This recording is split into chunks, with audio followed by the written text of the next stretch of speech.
All right, welcome back to Mind and Magic. You know, it's a new year, and I haven't gone over a money spell in many years, since the one I did in a 3-part video before I even released my very first program, Words of Power. That was quite a long time ago, and I haven't really talked about it since.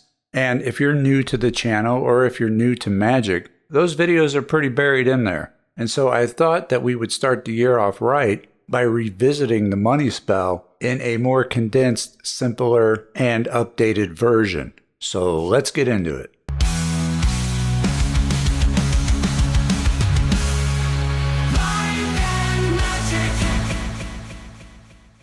All right, let's get into the money spell. People need money, especially in these times with high inflation and a slow economy. We can all use a few extra bucks.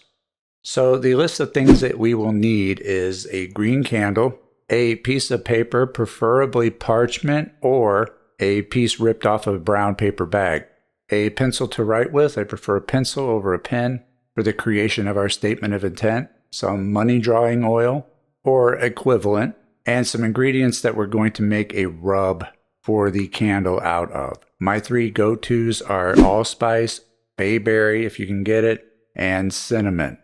ABC. There are many different spices and herbs that are used for money spells, but those 3 are my favorite and, in my experience, the ones that work the best. Now, before we begin to assemble our spell, I just want to first state that I have never seen anybody get rich off of this little money spell. So if you were to hit the $1.6 billion Powerball going on right now after doing this spell, I would be most surprised. And if that happens, please send a sizable gratuity to my PayPal. Someone did claim to win a lot of money in the lottery using the lessons on this channel. Not nearly 1.6 billion or anything, but they did claim to win, and they said they were going to send me something, and they never did. So that claim remains unverified, and so I have to assume that it didn't happen. No, this spell is not for getting rich, but it is for up to a few $100 or so, which every little bit helps. And so the first thing that we're going to do is we're going to craft our statement of intent. This is our petition. This is what we're asking for. We're going to take our pencil and we're going to write on our parchment paper or a piece of brown paper bag the following. It is my will. This is typically how I begin almost every single intention statement. It is my will to receive $200 or whatever amount that you want to put in there. But remember, the more you put in, the longer it can take or the less likely it is to manifest depending on what roads you have open to you right now. Having more roads or avenues of opportunity open to us can make a really big difference, and that's why we routinely do a road opener over on Patreon and Subscribestar. So join us over there if you want to get in on those. So we have, it is my will that I receive $200 as soon as possible, and may it harm none and bless all involved. Now, that last part is pretty important. We don't want to inadvertently kill grandma for a paltry $200 inheritance. And so we need to bind down that action that we want to exclude. May it harm none and bless all involved. Make it a win-win for everyone that has a hand in bringing about our magical spell, whether or not they're even aware of it, which they won't be. But we still want them to benefit in some way. Because when we're doing magic for money, we want to tap into the Jupiterian current, the spirit of Jupiter, which is generosity and gratitude, which we'll get more into in a moment. This just ties in with that. So our intention statement is complete. We'll set that on our altar or where we're going to conduct the spell. So we're going to turn our attention to our candle. Now our candle is going to be green because that is the color of money. Color in of itself is a vibrational frequency, and this is why colors matter. Now if you don't have a green candle, you could use a white candle because white includes all the other colors. However, it may not be as potent because of the other colors in it. We're then going to take the candle and we're going to put on our favorite music about having money. Whatever that is, as long as the song is about money, in a positive way, and you can jam or rock out to it, it'll do. Whether it be Dire Straits, Money for Nothing, which I know a lot of people who absolutely hate that song, or any other equivalent to that, and you're going to play it and you're going to jam out holding your candle.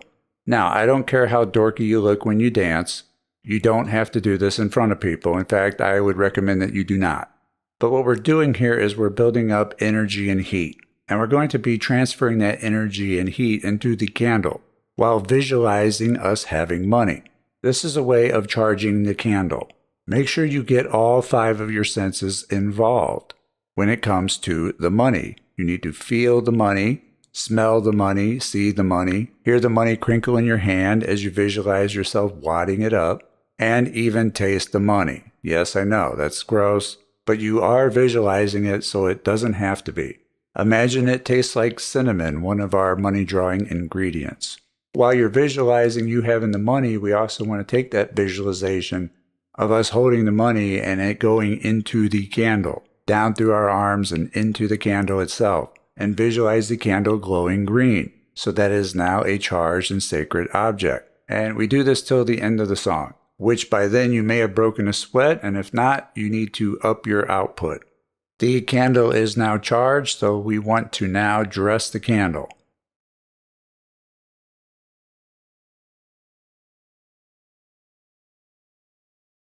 First, we're going to carve any sigils that we have. This is an optional step, but it will increase the potency of the spell. I assume that most people listening to this know how to do sigils and sigil magic. For those unfamiliar with it, a sigil, in this case, is a symbol of a set of instructions. This is the sigil that I've been using since the very first money spell on my channel, on the same exact honey jar. Now, I've long forgotten what the sigil means, which is required for sigils to work, but I know it has to do with money coming to me.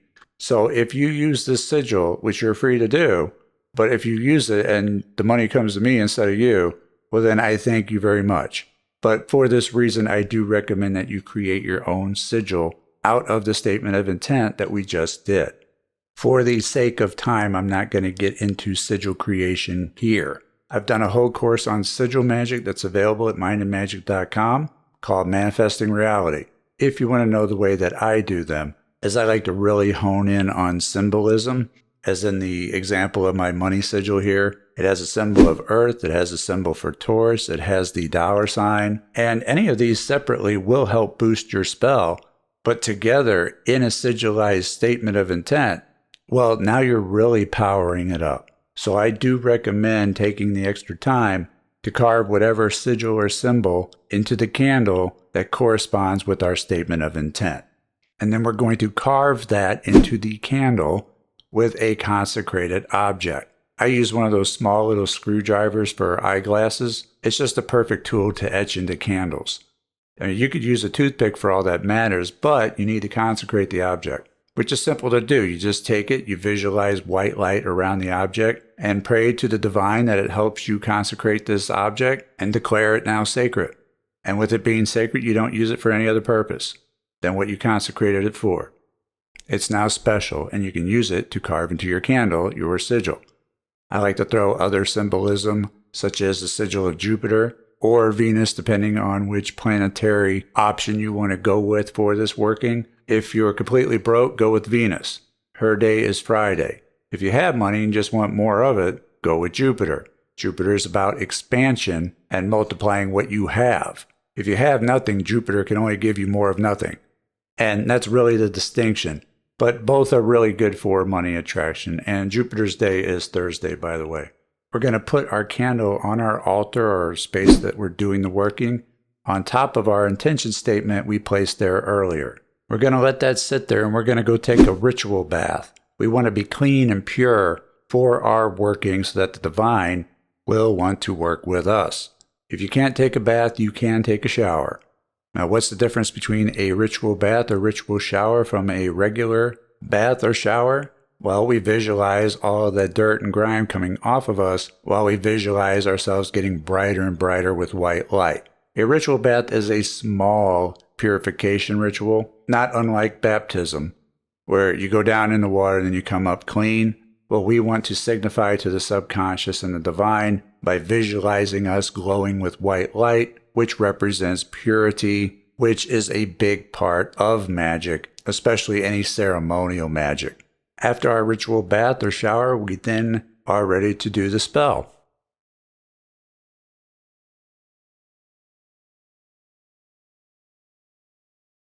We're going to be in our sacred circle. Now, again, I'm not going to get into circle creation or casting. I did a whole video on circles, and I'll put a link to that here if I can find it. Casting magic from inside a circle is important for most workings, not just for protection that most people believe a magic circle is supposed to be for, but the circle itself is a symbol of authority from which you are conducting your magic. And I believe I went over all that in Words of Power, and I know I do retouch on it again a bit in the upcoming program. But the short of it is, do your magic from within the circle with your altar in the center if you are able. Now, if you can't have an altar in the center, if there's just no room, and you can have your circle in front of a table, or that's where your altar is up against the wall, that's fine. You're just going to have to light everything beforehand and then start from within the circle, as long as you can still view the candle.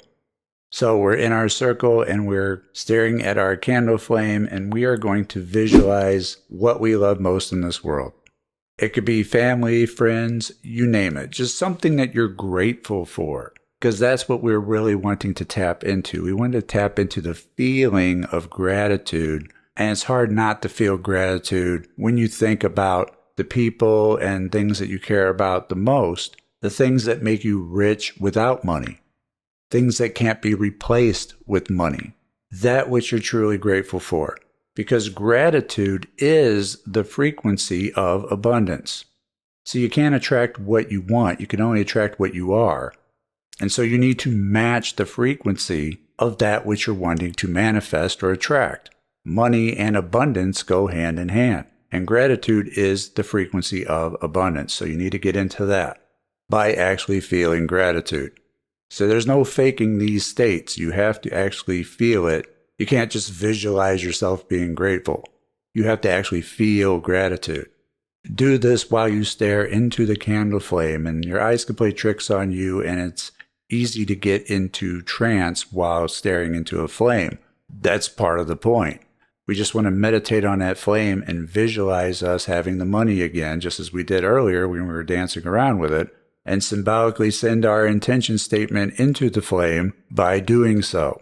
You may even see the candle glow, as I have many times. The only one I've ever gotten a picture of and photographed was that one I showed on the channel before. But that thing was beaming.